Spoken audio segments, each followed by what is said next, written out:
Hello guys, thank you for joining us for the first video in the series of automation with Artos. In this video, I'm going to show you how to set up Artos Java project from the scratch.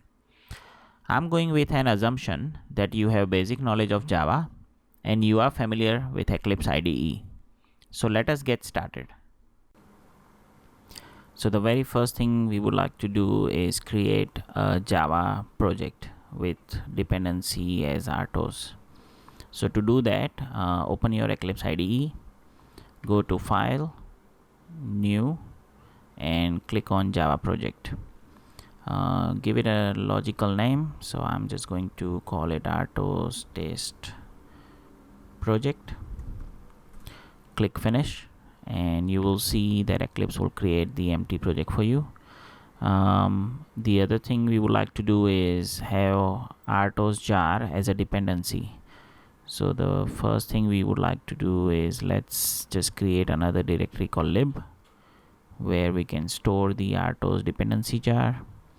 And now let's download the latest Artos jar from Maven. So if you go to Google and search for Maven repo, click on the Maven repo link and then type the Artos in the search box. Look for the link which says com.theartos. So if you go inside, you will see all the deployment of the Artos releases. Find the latest one and download the jar file from here.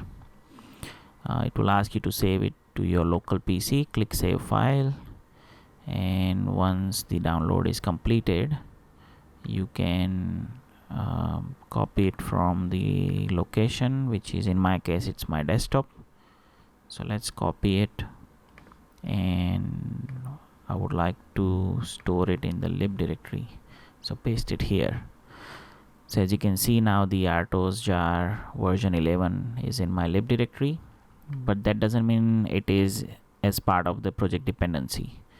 So to do that, right click on the jar, go to this option called build path and say add to the build path. That means now this jar is added to the project dependency. Once you have done that, now it's time for creating the minimum requirement for Artos.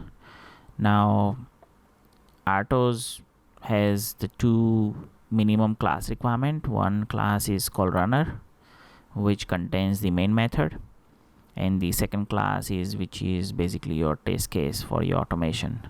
So let's create the runner first. So go to source directory, right click.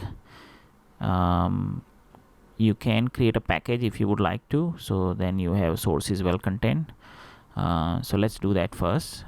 So add a new package. I'm just going to call it com.test, and then within the package we can create a class called test runner. You can name it whatever you like, and then as I said, the runner must contain the main method. So let's create a main method.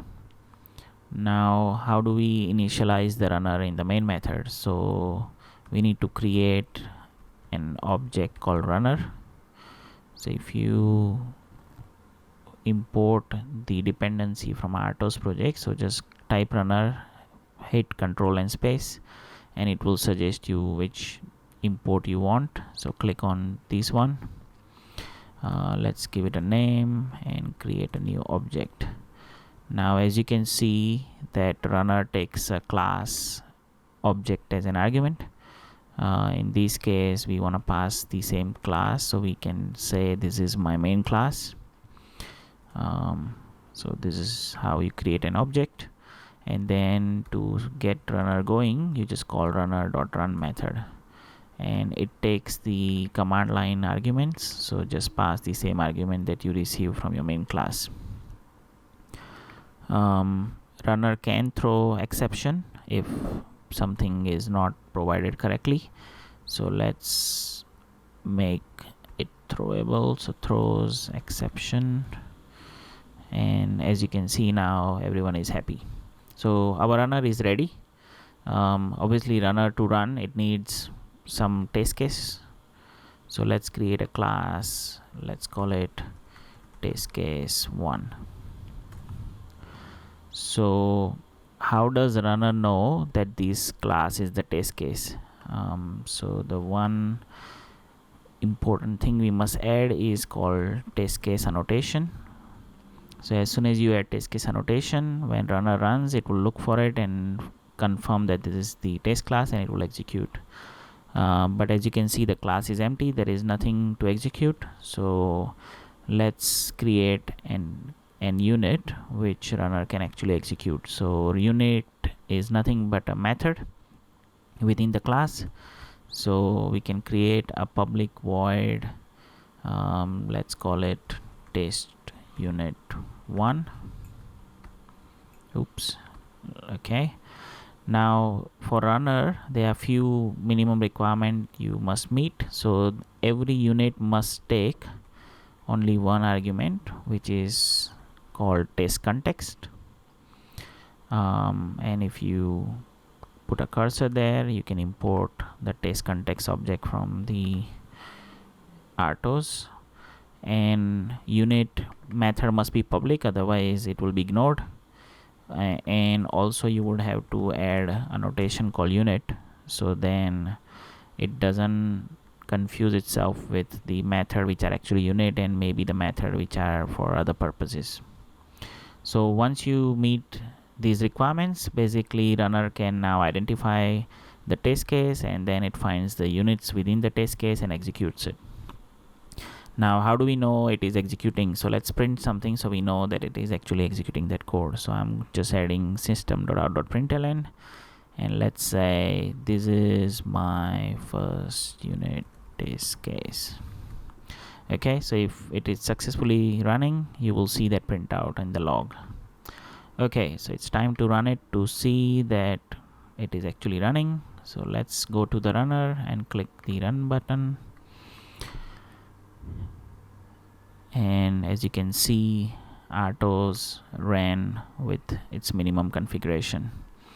So what you see here is the Artos logo with the version number that you are using, which is 11, and it prints out some system related information, and it is telling you that you are running the test case called test case 1, and that test case had a unit called test unit 1, and then it's printing out the system.out.println that we typed in, and it passed, and that's why the outcome of the test case is pass.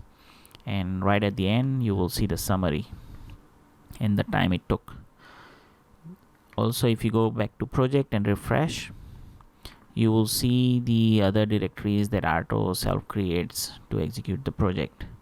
So Artos has created this reporting directory for storing the logs. It has created the script directory, which is if you want to run test case from command line or some other method. It has this template directory, which I'll explain in the next tutorial. And let's look at the log first. So in the log, because Artos uses the organized logging, it creates the subdirectory called com.test, which is the same name as your package, and then puts all the logs within that. So if you have multiple package, you would see a multiple directory, so you don't mix up the logs. Now let's look at the log in detail. So as you can see, the summary log is nothing but a summary. So it says you had one test case, and that test case had one unit, and they both passed, and you can see the time it takes and all that information. So this is a nice concise view that you can maybe send it to someone without too much detail. Then there is a real-time log. Now we are not using any connector or any fancy thing here, so the real-time log will be empty, which is understood. And all log is basically same log as what you see on your console, so it has all the detail that was printed on the console. And we also have these extent reporting, which is just similar information what you see in the summary, and basically it just makes it more beautiful looking. So the more test case and the units you have, you can see more information in the extent report. I will again go in the detail in maybe following tutorials. So there you go, guys. You have created your first Artos project from scratch. And keep watching the following videos to know more about how to automate using Artos. Thanks for your time and have a good day.